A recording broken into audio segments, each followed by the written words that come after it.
భగవతే రామకృష్ణాయ. జననీం శారదాం దేవీం రామకృష్ణం జగద్గురుం పాదపద్మే తయో శ్రిత్వా ప్రణమామి ముహుర్ముహుః.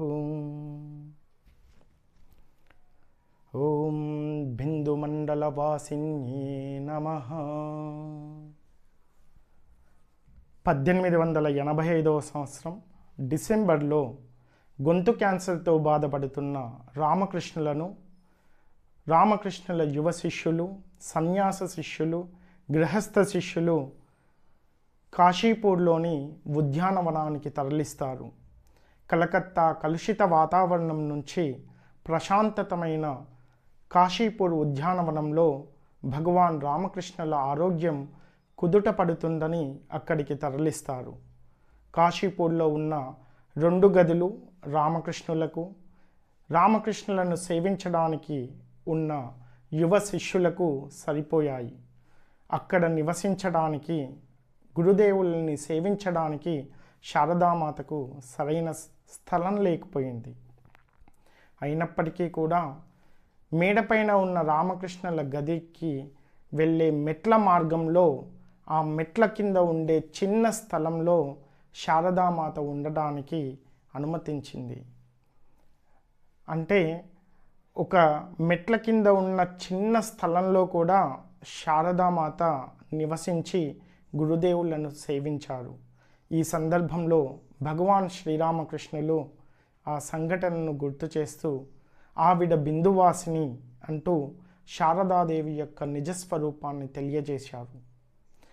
ఈ విషయంలోనే కాదు, కాశీపూర్ ఉద్యానవనానికి రావడానికి ముందు కూడా అమ్మ దక్షిణేశ్వర కాళికాలయంలో 13 సంవత్సరాల పాటు, అంటే 1872 నుంచి 1885 సంవత్సరం వరకు నహబ్బత్తు అనే ఒక చిన్న గదిలో నివసించారు. ఇప్పుడు మనం కలకత్తా వెళ్ళి దక్షిణేశ్వరంలో ఆ నహబ్బత్తు గదిని చూస్తే, అరే ఇంత చిన్న గదిలో ఒక వ్యక్తి ఎలా జీవించారు అనిపిస్తుంది. ఒక 4 మనుషులు కూర్చోవడానికి కూడా స్థలం లేని ఆ స్థలంలో శారదాదేవి 13 సంవత్సరాల పాటు చాలా ఆనందంగా నివసించారు. ఆ గదిలో శారదమాతతో పాటు సామాన్లు భద్రపరిచేవారు. శ్రీరామకృష్ణులను దర్శించడానికి వచ్చిన భక్తులకు అమ్మ అక్కడే వంట చేసేవారు. ఎవరైనా మహిళా భక్తులు వచ్చి అక్కడే బస చేయాలన్నా కూడా అమ్మతో పాటు అదే గదిలో ఉండేవారు. అంటే ఒక చిన్న గదిలో దానిని ఒక స్టోర్ రూమ్ లాగా, ఒక కిచెన్ లాగా, ఒక హాల్ లాగా, ఒక బెడ్రూమ్ లాగా శారదాదేవి నివసించారు. ఈ ఆధునిక సమాజానికి ఉన్నంతలో ఎంత తృప్తిగా జీవించాలో శారదాదేవి తన జీవితం ద్వారా ఆచరించి చూపించారు. శారదమ్మ జీవితం ద్వారా మనకిచ్చిన సందేశం, సంతృప్తిని మించిన ఐశ్వర్యం లేదు. బిందుమండల వాసిని అయిన శ్రీ శారదాదేవిని అణువణువున ప్రతి చోట దర్శించే మహోన్నతమైన స్థితిని మన అందరికీ అనుగ్రహించాలని ప్రార్థిస్తూ, ఓం బిందుమండల వాసిన్యే నమః.